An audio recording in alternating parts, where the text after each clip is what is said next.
Dragi Manfred, dobrodošli v Sloveniji. Hvala lepa, ker lahko nate računamo vedno v najbolj odločujočih trenutkih in da je ta podpora vedno iskrena. Danes sva imela z Manfredom že precej obsežen pogovor, ker sva si izmenjena stališča glede na trenutno situacijo v Sloveniji in pa tudi v Evropi. Lahko rečem, da sem vesel, da imamo takega prijatelja. Evropska ljudska stranka je velika družina in tudi osrednji del trenutne vlade sestavlja Evropska ljudska stranka. In glede na rezultate, ki jih imamo, bi bilo seveda ključno in nujno, da ta vlada nadaljuje s svojim delom, da dokonča projekte, ki jih je zastavila in tako Slovenijo usmeri v prihodnost, Slovenijo usmeri v dokončanje projektov, ki so nujno potrebni, da bo Slovenija med seboj še bolj povezana, da bodo se vsi konci in kraji Slovenije in vse regije enakomerno razvijale, predvsem pa, da se bomo soočili s ključnimi izzivi, ki bodo Slovenijo pestili v naslednjih letih. To pa je zagotovo demografska zima. Mi se moramo soočati z našim zdravstvenim sistemom, ki ga je COVID zagotovo opešal in tukaj se bomo mi prizadevali za vsem dostopno javno zdravstvo. In seveda potem pridemo še do gospodarstva, ki je pa ključ. Z dobro delujočim gospodarstvom dobimo podlago za socialno državo, za delovanje vseh drugih sistemov, ker če bo uspešno gospodarstvo, potem bodo uspešni tudi vsi ostali sistemi in zaradi tega bo Nova Slovenija vedno krepila svoje delo na tem, da bo gospodarstvo dobro delalo in skrbelo za celo državo.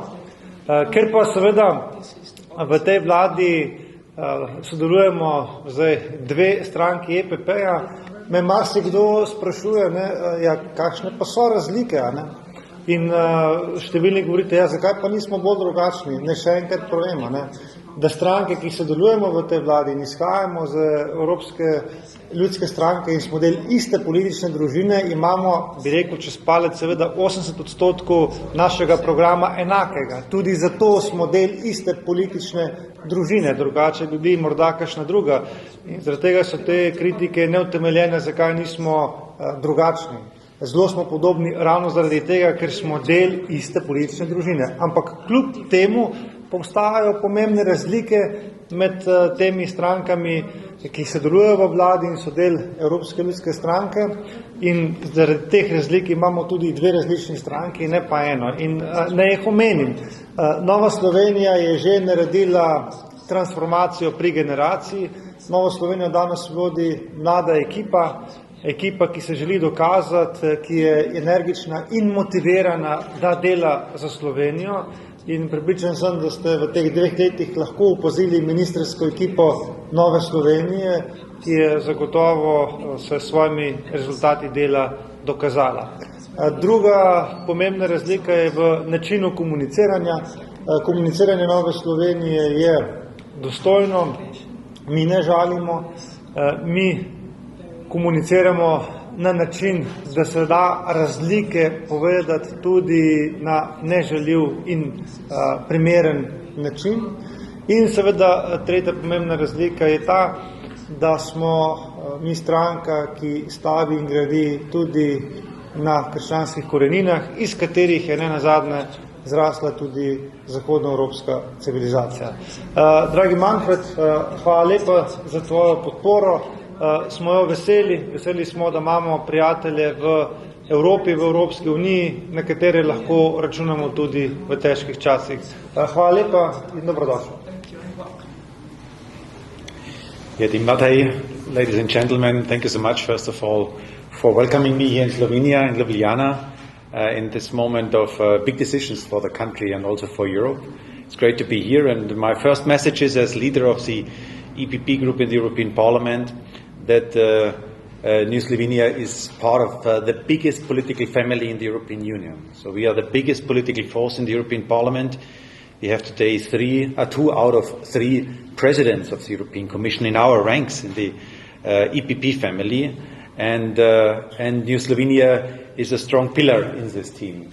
So to be connected to Europe, to have friends in Europe, all over Europe, is a big asset and really can help Slovenia, but all Europe together. That is my first message, to show that it's not only a national debate, mainly a national debate, that's clear, but it's also a European debate. And New Slovenia has a lot of European friends supporting the campaign in the final phase.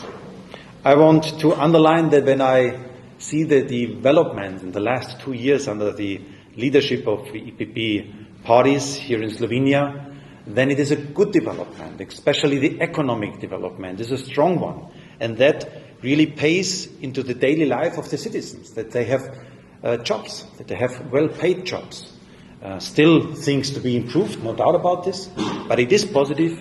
And also the social dimension is covered. So if you have a strong economic development, especially based on small, medium-sized enterprises and companies, then you can also do more for the social justice inside of a society. And that is what you can really see here in Slovenia in the last 2 years. I also want to underline the big investment into the future.